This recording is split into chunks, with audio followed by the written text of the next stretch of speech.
Hey, it's Cool Cleveland correspondent Carol Drummond, and I'm here at MOCA Cleveland. There's a great new exhibit here from Ursula von Ryndingsvard. She's from Brooklyn, New York, and she has an exhibit called Sculptural. She has these monumental pieces in cedar, and she's here. She's going to tell us about them, and we're going to find out why it's so significant that she's here in Cleveland at MOCA this weekend. Hello, Ursula. Hi, Carol. How are you? Good, good. Well, you're standing in front of this, wow, this just monumental piece of cedar. Tell us about this work. Well, it's actually many, many pieces of cedar, not just a single piece from which it comes. And these are, which is not a usual thing for me, these are built from cedars that are 2-inch by 4-inch instead of 4-inch by 4-inch cedars. Okay. And if I can tell you just a little bit about how it's built. Yes, tell me about the process, because I can see it's like pieced together. The whole, you can see the texture is just all these little pieces of wood kind of layered on each other. Okay. Yes. What have you got there? This is a 4x4 piece of cedar. And what I do is I start with some footprint on the floor. Okay. Not just the footprint, because you also have to have a place to go in terms of what idea it is that you want to develop and what you want to work on.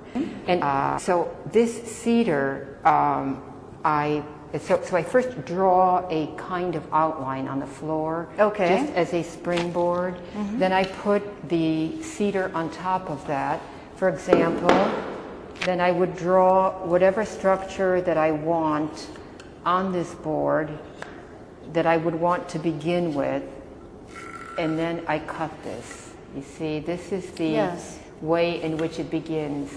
That's just to say that every single board, the edge of each one of these structures gets considered.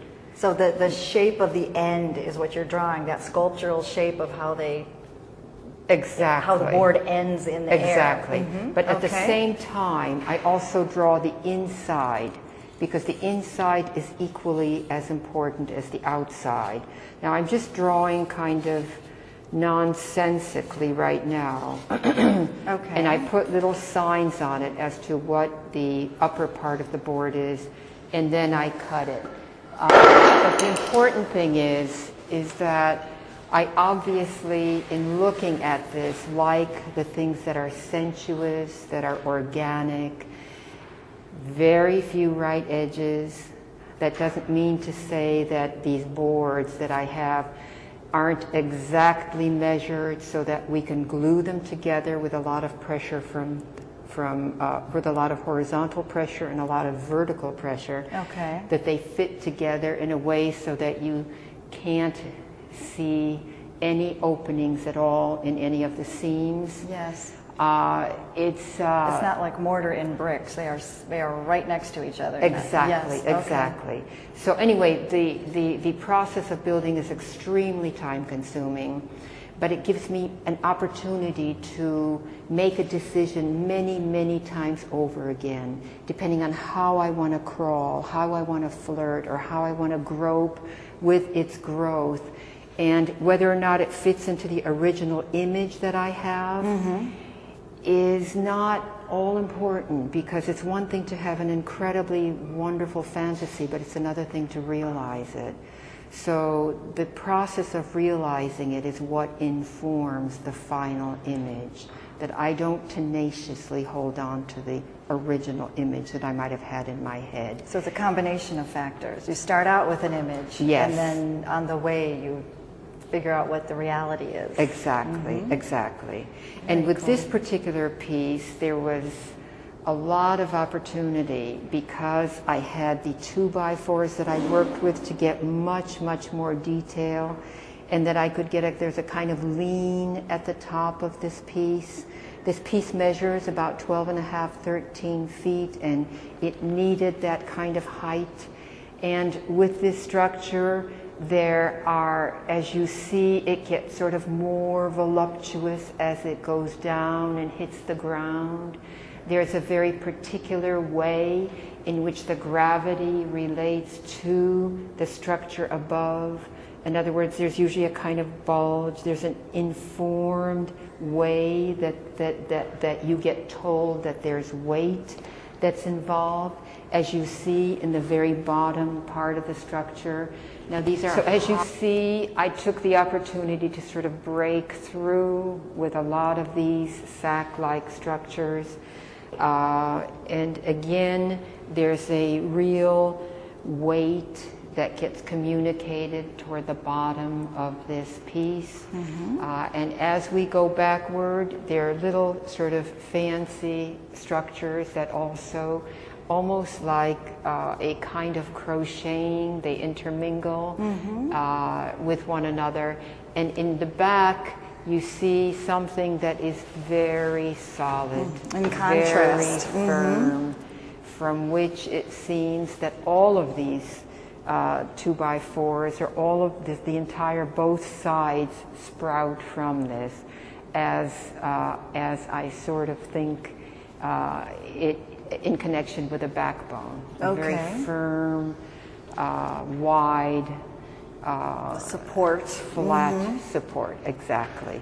Cool. So this also comes out in a way that's very sensuous, and it goes on with a different kind of sack structure, but really, you know, with many, many details that intermingle and that weave into one another. And then one of the most important parts are these two light, fleshy, almost geometric things that you see on either side of me. And there, I rarely leave fleshy end grain edges like I did here. And that I consider this a kind of light that comes from the sculpture. And maybe this is a kind of light that comes after scraping through the skin of the sculpture. And as you see, it really isn't flat. I mean, I call it geometric, but it's really not. It's like a very hilly roadway. And I think of this as being something akin to the light that might come from a halo, or the light that might come from the kind of edging that the sun does when it sets, or the kind of edging, very linear edges that the sunrise makes on geometric structures. Just sort of an unusual opportunity for me to have exposed a kind of raw, pink very cedar. cool. So there's so much involved. How long does something like this take to actually create, Ursula? This structure took me maybe 8 or 9 months to make. Okay. And I think when I answer that question, I always head toward the 9-month thing, because of sounds like giving birth. pregnancy. 9 months. It sounds like giving birth, but Absolutely. obviously it's a very, very different thing. Yes. Yes, different and the same. But it is very time consuming, and my studio is like this enormous medieval series of behaviors that are incredibly labor intensive, often very repetitive, and it's all in the sort of the want to realize the idea that I'm after. And it's often very difficult for me to even describe this idea, but that the urge inside of me to realize it is so strong that that's what keeps me going, you know, so that the base is kind of an intuitive base from which I need to follow through with the images. And not long ago, in fact, a few days ago, this structure had 2 sleeves on it that covered this pink area. And I decided that it read in a way that was much stronger for me to take the both of them off. So the 2 sleeves are now resting in a crate. So you've exposed the arms, the sleeves have come off, you've exposed the arms. So do you work on more than one at a time, or is it? When I work on big sculptures like this, I can only work one at a time. Okay, there's so much because involved. everything in the studio orients itself toward the building of that sculpture. Okay. Otherwise, it could take me twice as long, 3 times as long in terms of time, and it could be, you know, far more expensive and maybe frustrating. So with the smaller sculptures, I can work with 3 or 4 or 5 at a time. And when I get stuck on one, I can move over to another and so on. And sometimes I have the smaller sculptures hanging around my studio for 2 or 3 years. And it's possible to do that, but it's not possible to do that with the larger ones because they take up so much space and so much manpower and my power that I need to sort of see it through from beginning to end. In some ways, it's like diving into a pool, and then you stay under until you get done what you need to get done, and then you surface again. Wow.